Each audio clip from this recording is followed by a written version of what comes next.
El derecho romano. El derecho romano es, sin exageración, la piedra angular de la tradición jurídica occidental.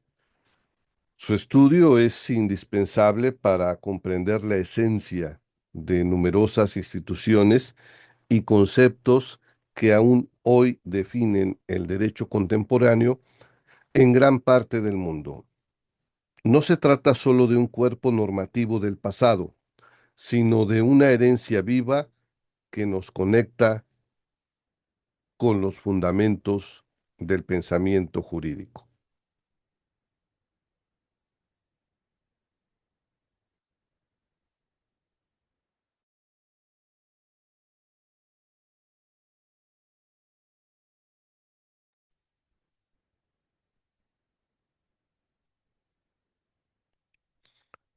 Antes de sumergirnos en las complejidades del derecho romano, es fundamental establecer una serie de conceptos base que nos permitirán comprender su estructura y filosofía.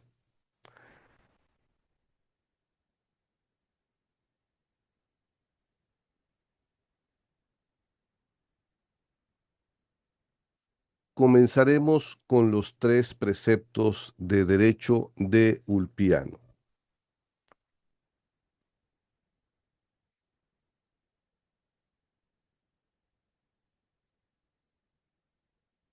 Dominio Ulpiano fue uno de los más influyentes juristas romanos del siglo III después de Cristo.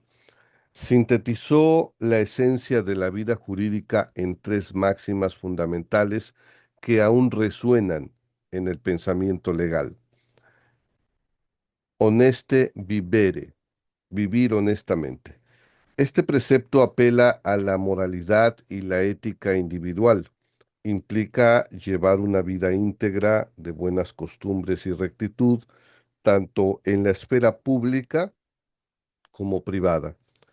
Aunque parezca una norma moral para los romanos, la honestidad era un pilar para la estabilidad social y la confianza, elementos esenciales para el orden jurídico. No se refería solo a no cometer delitos, sino a comportarse de una manera que fuera digna del ciudadano romano. Alterum non laedere, no dañar a otro. Este principio establece la base de la responsabilidad civil y penal.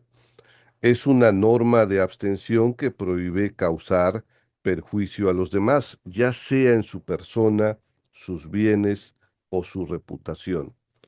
Reconoce el derecho de los individuos a no ser perturbados injustamente y sienta las bases para las indemnizaciones por daño y las sanciones por delito.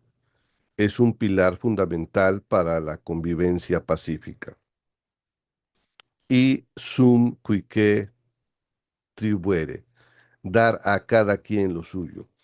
Esta es la formulación romana de la idea de justicia y es quizá el precepto más directamente relacionado con la práctica jurídica.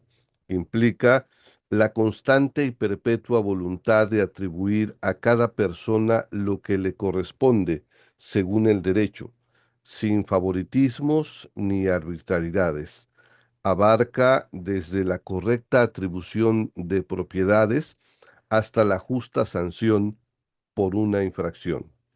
Estos tres preceptos no eran meras frases, eran los pilares éticos y prácticos sobre los que se constituyó el sistema jurídico romano, reflejando su profunda conexión con la moralidad y la filosofía.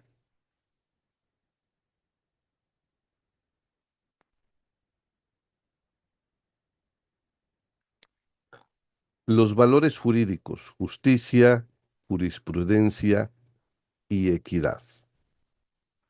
Más allá de los preceptos de Ulpiano, el derecho romano se cimentó sobre valores que buscaban la cohesión social y la resolución justa de controversias. Justicia, para los romanos, la justicia no era un concepto abstracto y metafísico, sino una virtud aplicada al derecho. Como ya se mencionó con Ulpiano, era la constante y perpetua voluntad de dar a cada uno lo suyo.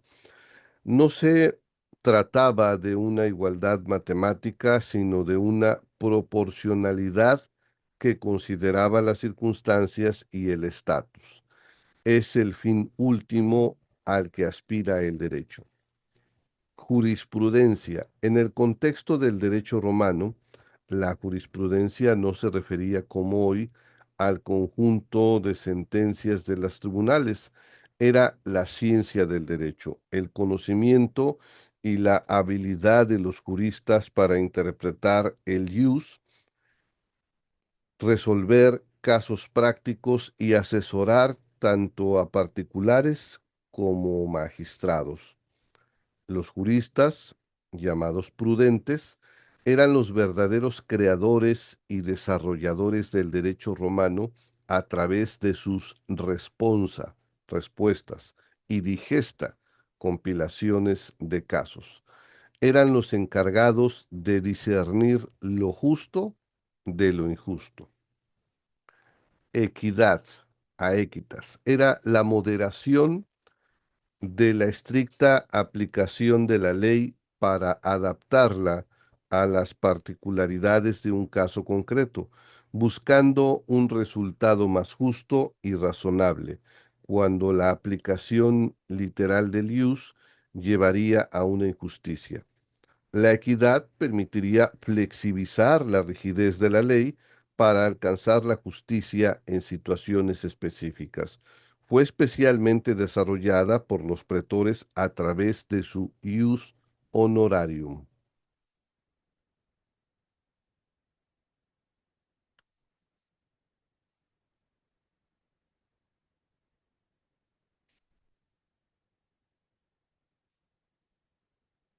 Definición del ius. Hace unos momentos y en un video anterior hablamos de este término y quiero recordarles que el término latino ius es el equivalente más cercano a lo que hoy entendemos por derecho. Sin embargo, su significado en Roma era más amplio y matizado. Se refería al derecho objetivo, el conjunto de normas y reglas que regían la vida en sociedad. Por ejemplo, el ius civile, el ius gentium. También aludía al derecho subjetivo, la facultad o potestad que el derecho objetivo otorgaba a los individuos. Por ejemplo, el ius utendi, el derecho de usar. Además, podía significar el lugar donde se administraba la justicia, el in iure, en el derecho o ante el magistrado. Se contraponía a menudo a faz, que era lo permitido por los dioses, lo lícito religiosamente, mientras faz venía de la divinidad, ius se entendía como la creación humana para regular la convivencia. Definamos al derecho romano. En su sentido más amplio, el derecho romano se define como un conjunto de normas, principios e instituciones jurídicas que rigieron a la sociedad romana desde que ésta se fundó en el 753 a.C., recordémoslo, hasta la muerte del emperador Justiniano I en el 565 después de Cristo, o incluso más allá, con la recepción de su compilación en Europa. Este derecho abarcó desde las primeras costumbres tribales hasta el sofisticado sistema codificado por Justiniano, adaptándose a las profundas transformaciones políticas, sociales y económicas del Imperio Romano. Es el derecho de una civilización que, a través de la conquista y la administración, unificó un vasto territorio bajo la misma ley, dejando un legado imperecedero.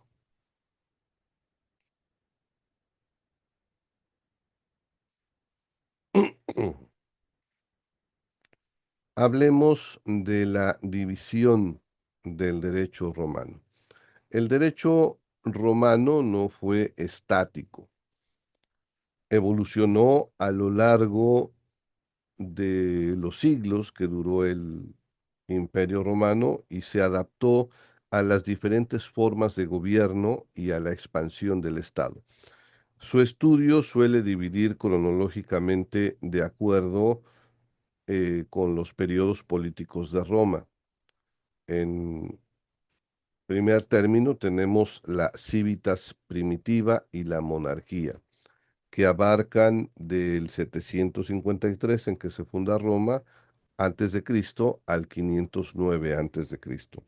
Esta es la etapa fundacional de Roma. Las civitas, es decir, la ciudad-estado, era una comunidad pequeña, fundamentalmente agraria, con una fuerte cohesión social basada en lazos gentilicios, familias. La forma de gobierno era la monarquía. En cuanto a su organización social, la sociedad estaba dominada por los patricios, las antiguas familias fundadoras, terratenientes y aristocráticas, y por otro lado los plebeyos, la mayoría de la población, que eran campesinos, artesanos, comerciantes. Estos plebeyos sin acceso pleno a la vida política ni religiosa al principio. El derecho era rudimentario en esta fase, en esta época, y era basado principalmente en los mores maiorum, costumbres de los antepasados. Era de carácter oral y con una fuerte influencia religiosa y sacra. La interpretación y aplicación del derecho recaía en los pontífices, que eran los sacerdotes, quienes eran los únicos conocedores de las fórmulas y rituales jurídicos. Posteriormente, tenemos un tema muy importante que aportaron los romanos también y desde la perspectiva del derecho romano, que son los órganos de gobierno. En la monarquía romana, los órganos de gobierno fueron el rex, el rey, que era el jefe supremo, tenía el imperium. Esto significa el poder de mando militar, judicial y civil. También era depositario del auspicium, derecho a consultar la voluntad de los dioses, y era el juez supremo. Su cargo era vitalicio. No era una monarquía hereditaria, sino que era elegido por la voluntad divina interpretada por el Senado y las asambleas. Por otro lado, tenemos el Senado, compuesto por los patres, jefes de las gentes patricias. Eran un consejo de ancianos con gran autoridad moral y religiosa. Su función principal era asesorar al rey mediante el concilium y confirmar las decisiones de las asambleas, auctoritas patrum. Era un órgano consultivo, pero con gran influencia. Y finalmente tenemos las asambleas populares o comitia. Existieron varios tipos de asambleas, por ejemplo, la comitia curiata, la más antigua, organizada por curias. Las curias eran agrupaciones de gentes. Tenía funciones religiosas y familiares como la adrogatio. Por otro lado, tenemos la comitia centuriata, organizada por centurias, unidades militares y censitarias. Era la asamblea más importante con funciones legislativas. Votaba leyes, eh, electorales Elegía a los magistrados mayores y judiciales. Juzgaba apelaciones en casos capitales. Este, esta comitia representaba el poder militar y censitario. Y finalmente la comitia tributa, que era organizada por tribus. Las tribus eran los distritos territoriales.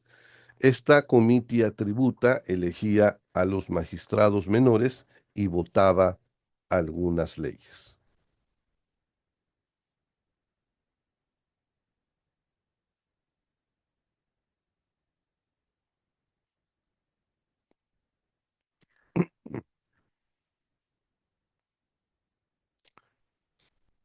La República Romana.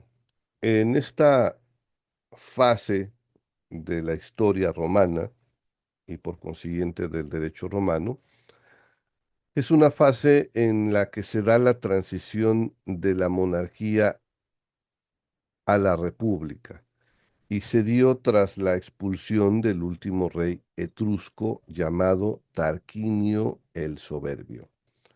Este periodo se caracterizó por la expansión de Roma e internamente por la lucha de los órdenes entre patricios y plebeyos, que gradualmente llevó a la equiparación de derechos. La República fue la época de mayor desarrollo del ius civile y de la aparición de importantes figuras jurídicas. La lucha de los órdenes es una fase también importante en la cual los plebeyos, a través de secesiones y constantes presiones, lograron derechos fundamentales, como la creación de sus propios magistrados, tribunos de la plebe, con poder de veto, también conocido como intercesio. La promulgación de las 12 tablas también es un momento sumamente importante, alrededor del 450 a.C., y la trascendencia de esto es que puso el derecho por escrito y lo hizo público. Esto representó un gran avance para la seguridad jurídica. Otro de los aspectos también importantes de resaltar es el acceso a las magistraturas, el sacerdocio y el matrimonio con patricios. Y finalmente, el reconocimiento de sus propios plebiscitos como leyes vinculantes para todos los ciudadanos. La República Romana se caracterizó por un sistema de gobierno complejo de pesos y contrapesos. Las magistraturas eran cargos públicos con autoridad y poder de mando, potestas e imperium. Eran anuales, colegiadas. Por ejemplo, eran dos cónsules y además eran gratuitas, es decir, eran honoríficas. Por otro lado, dentro de estas magistraturas tenemos a los cónsules, los magistrados supremos con imperium. Hace un momento definimos lo que es el imperium, militar y civil. Presidían el Senado y las asambleas. Eran dos y se controlaban mutuamente. También dentro de las magistraturas tenían a los pretores, que eran los encargados de la administración de justicia. Por ejemplo, el pretor urbano administraba justicia entre ciudadanos romanos y el pretor peregrino entre ciudadanos y extranjeros. Su edicto anual fue la fuente vital de creación de derecho, el ius honorarium. También existía la figura de los censores, encargados del censo de ciudadanos, la moral pública, el régimen morum y la administración de contratos públicos.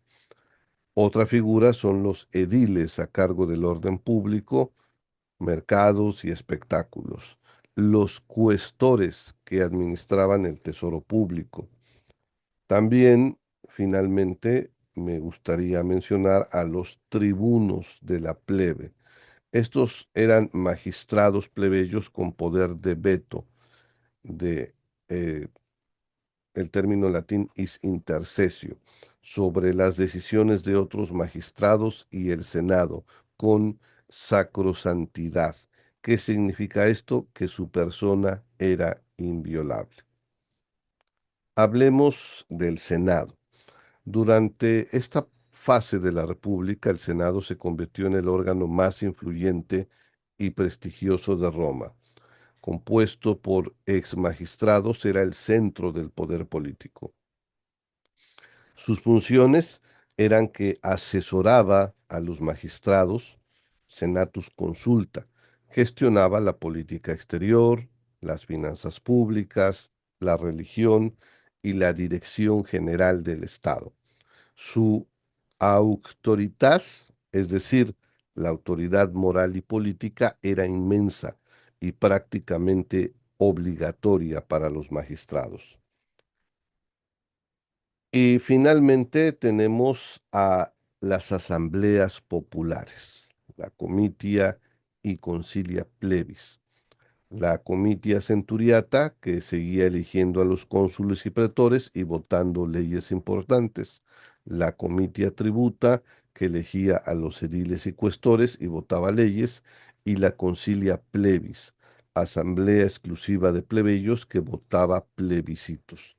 Tras la Lex Hortensia, que se expide en el 287 a.C., los plebiscitos adquirieron fuerza de ley para todos los ciudadanos, equiparándose a las leyes, a las leges.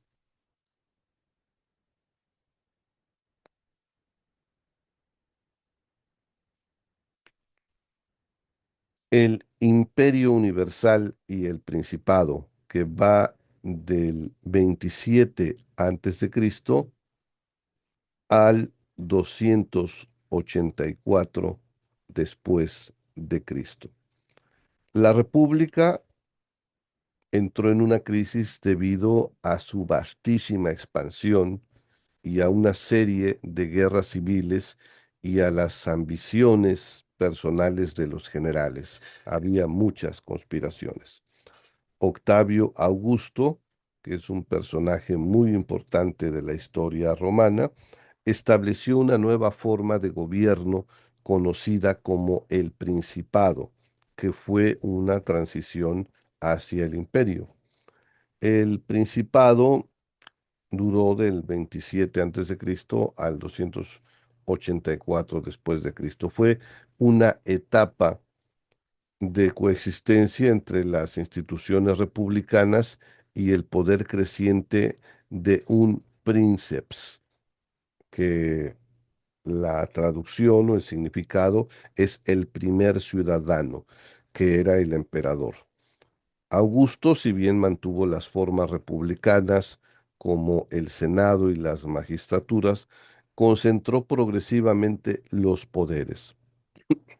Por ejemplo, el imperium proconsular, la potestad tribunicia, los princeps senatus, sentando las bases del imperio. Fue una época de mayor esplendor del derecho romano clásico. Un aspecto sumamente importante es el denominado imperio absoluto o dominado, que va del 284 después de Cristo al 565 después de Cristo. Este periodo fue iniciado por Diocleciano y esta etapa marca la transformación del príncipes, o el princeps, en un dominus. Dominus es señor o dueño, con poder absoluto y de origen divino. Las instituciones republicanas desaparecen y se vuelven meras formalidades. El derecho se vuelve más burocrático y centralizado y la jurisprudencia pierde su fuerza creativa a favor de la legislación imperial.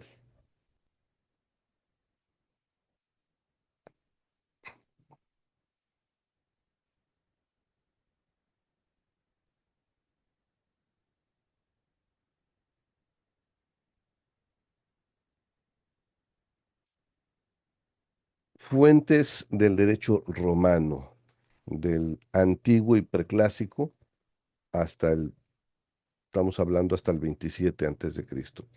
Las fuentes jurídicas romanas son estamos recapitulando un poco, son los cimientos de sus normas. Y entre ellos tenemos a los mores maiorum, la costumbre de los antepasados. La fuente más antigua son normas de conducta transmitidas oralmente y de fuerte carácter religioso y moral. Tenemos a la lex rogata o ley rogada, que eran leyes votadas en las asambleas populares como la comitia centuriata y la comitia tributa, a propuesta de un magistrado. La más famosa es la ley de las 12 tablas, que codificó el derecho consuetudinario y lo hizo público.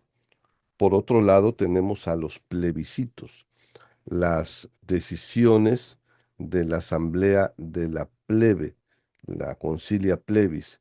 Inicialmente solo eran vinculantes para los plebeyos, se hicieron obligatorios para todos los ciudadanos con la Lex Hortensia en el 287 antes de Cristo.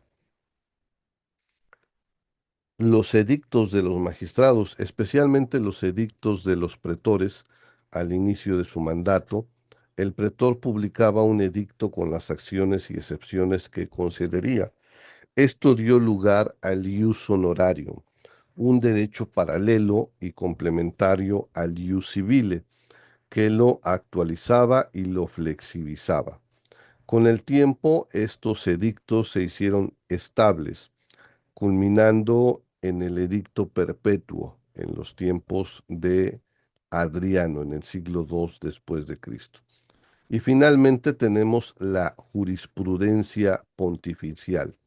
En los inicios, los pontífices, recordemos que eran los sacerdotes patricios, eran los únicos conocedores e intérpretes del ius, del derecho, lo que les daba gran poder.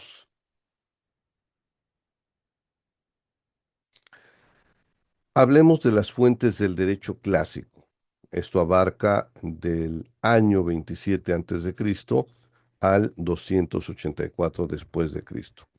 Esta es la época de mayor esplendor y creatividad del derecho romano, con la aparición de grandes juristas. Tenemos a los senado consultos, son acuerdos o consejos del Senado. Durante el Principado, el Senado perdió su autonomía legislativa, pero los Senado consultos se convirtieron en leyes por delegación del príncipe. Las constituciones imperiales, estas eran las decisiones normativas del emperador, la fuente de derecho más importante de esta época. Se manifestaban en diversas formas. Edicta eran las disposiciones de carácter general. Mandata, instrucciones a funcionarios imperiales.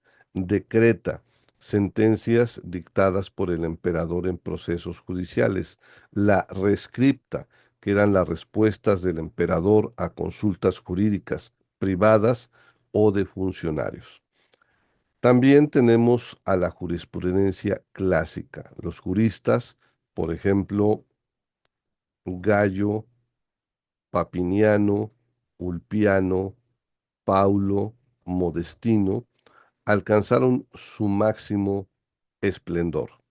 Sus respuestas a consultas, cuestiones, que eran discusiones de casos, digesta, que eran colecciones de opiniones, e instituciones, que eran manuales didácticos, eran de enorme autoridad.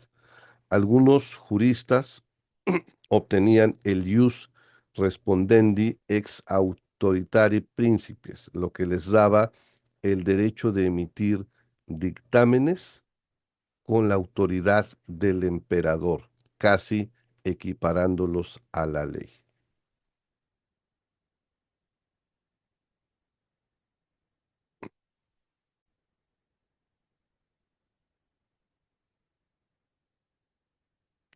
Hablemos ahora de las fuentes del derecho posclásico, que abarca de los años 284 después de Cristo al 565 después de Cristo. Esta etapa, conocida como el dominado, se caracteriza por un declive en la actividad jurídica y el aumento del absolutismo imperial. En primer término, quiero referirme a las llamadas constituciones imperiales, que se convierten en la fuente casi exclusiva del derecho, con una creciente producción de leyes generales y compilaciones oficiales. Las compilaciones privadas. Ante la vastedad y desorganización de las constituciones imperiales, surgieron compilaciones privadas como el Código Gregoriano y el Código Hermogeniano. La ley de citas o lex de citas. Ante la confusión por la multitud de opiniones de juristas clásicos, esta ley estableció que sólo las opiniones de cinco juristas, Papiniano, Paulo, Ulpiano, Gallo y Modestino, serían consideradas válidas en los tribunales, y en caso de empate prevalecería la opinión de Papiniano. Esto muestra la burocratización y el declive de la jurisprudencia creativa. Los códigos oficiales. El Código Teodosiano del año 438 después de Cristo fue una importante compilación de constituciones imperiales, desde Constantino hasta Teodosio II. Este fue fundamental para el derecho en el Imperio Romano de Occidente y de Oriente.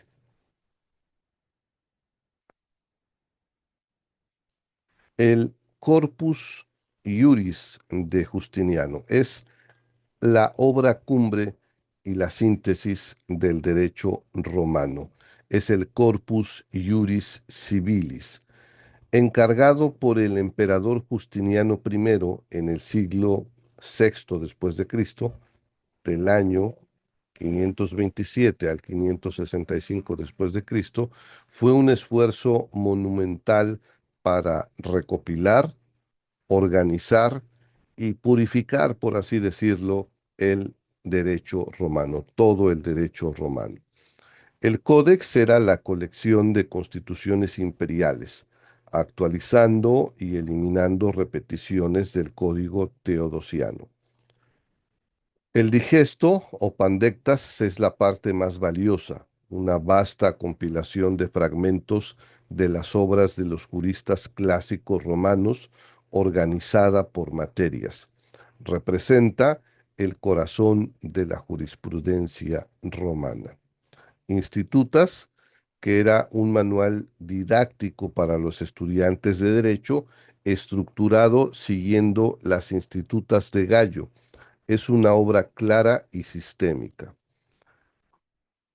Novelae, las novelas, era la recopilación de las nuevas constituciones promulgadas por Justiniano después de la finalización del código. El Corpus Iuris Civiles fue el vehículo a través del cual el derecho romano fue redescubierto, estudiado y aplicado en Europa a partir de la Edad Media, siendo la base del derecho continental moderno.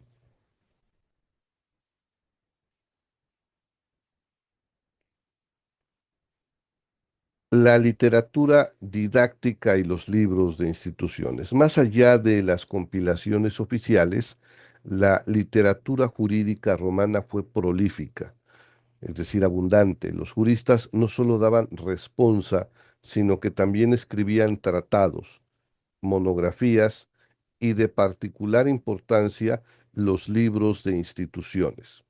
Las institutas de Gallo en el siglo II después de Cristo son el ejemplo más sobresaliente. Es un manual sistemático que organiza el derecho privado romano en tres partes: personas, cosas y acciones. Su claridad y estructura influyeron directamente en las institutas de Justiniano y en la sistemática de los códigos civiles modernos, por ejemplo, el Código Civil francés o alemán, y son una ventana directa al derecho romano clásico.